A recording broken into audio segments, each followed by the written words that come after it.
Welcome back to SwitchCorner. Today we're going to be taking a look at the upcoming Switch games over this next week, and it's shaping up to not only be a solid week, but March just seems to be getting stronger and stronger the further we get into it. This week it's kind of the first few big releases to drop, so hit subscribe if you love the Switch, as much as we all do here. Join our growing family, and let's get started. So as always, I'm not looking here at everything, rather those games catching my eye. If I do miss anything, let me know.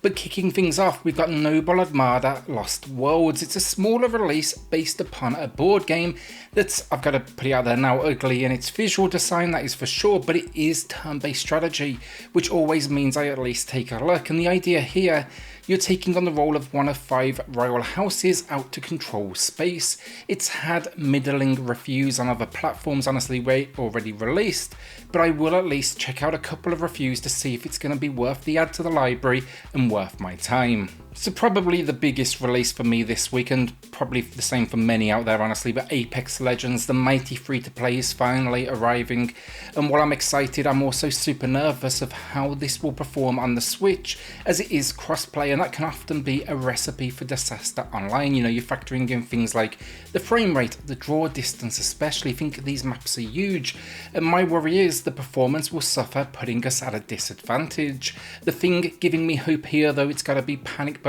are behind it, so if anyone can pull it off, it's gonna be them. Play in duos or trios though, I'll be covering this one. Day one, we'll be playing it then all week over on Twitch, and we'll even be giving away a couple of Apex Legends controllers on Twitch as well, thanks to the folks over at PowerA. So Cyanide and Happiness Freakpocalypse is based on a web series I've never seen honestly, but I love the visual style. First off, the animation is just top notch, and I checked out a few clips of the series.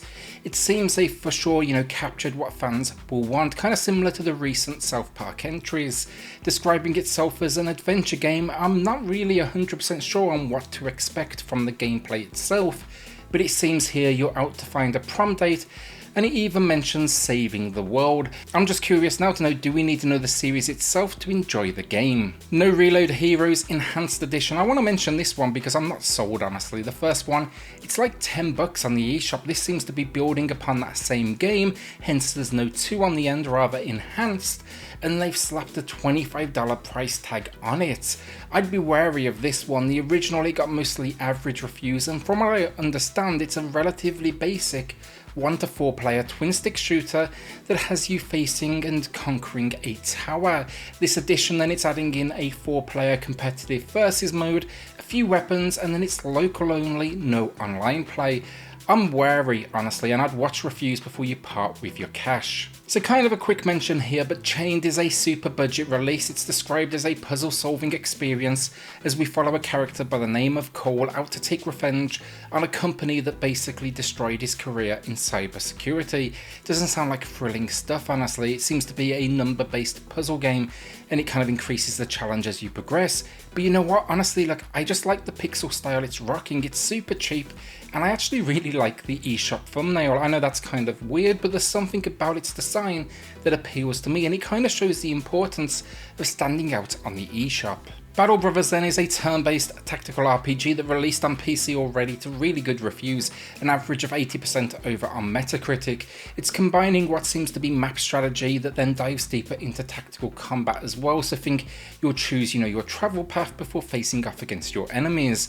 Promising a whole lot of loot though, squad management, tons of battle mechanics, permadeath mechanics as well, always a terrifying thing to face. Multiple major events to overcome, and even an orchestral soundtrack. Definitely not been lazy here. The visuals, they're not doing a lot for me honestly, but otherwise, tactical fans, this definitely for sure looks like it's going to be worth a look. Alright, so a big one for me, Crash Bandicoot 4, it's about time it finally hits the Switch. This looks fantastic. Rather than a straight up port, it seems they've actually went back in and made modifications to make this one work as smoothly as possible on the Switch.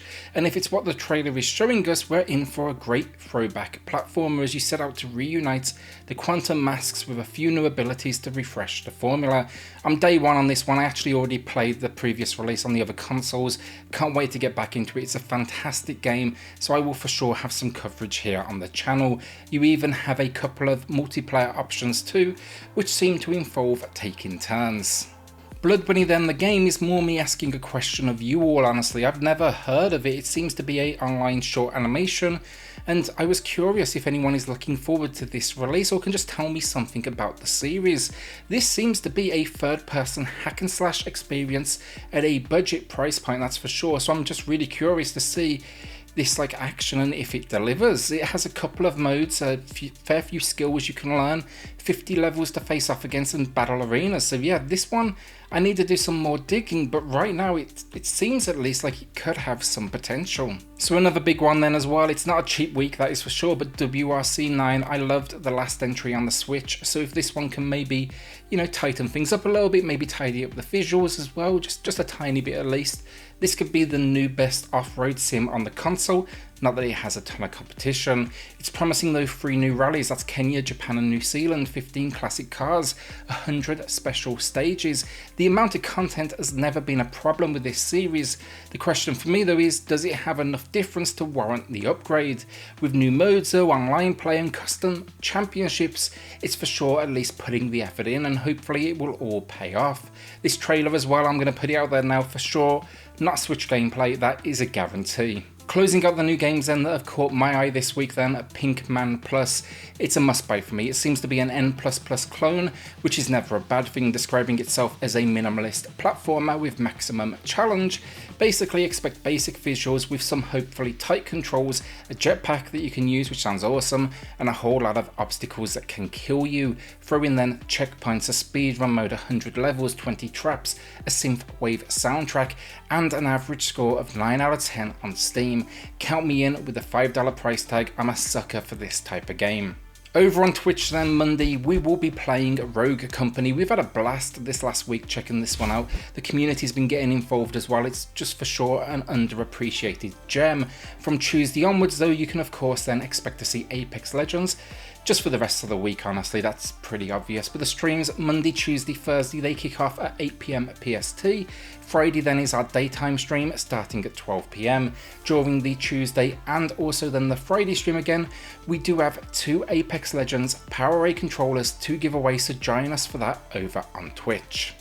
With that though, look, will you be adding anything to your library this week? Are you holding onto that cash for the upcoming releases later in the month? So think, you know, Monster Hunter Rise. Who also is excited for Apex this week? It's a beastly install file of 30 gigs, so hopefully it is worth it and it delivers, because that's a whole lot of space. With that though, a shout out to the patrons of the channel who are just going above and beyond to support SwitchCorner. It helps more than you know, so thank you all so much. Then hit subscribe if you love the Switch, as much as we will do here. Join our growing family, and I'll see you all on the next video. Thanks everyone.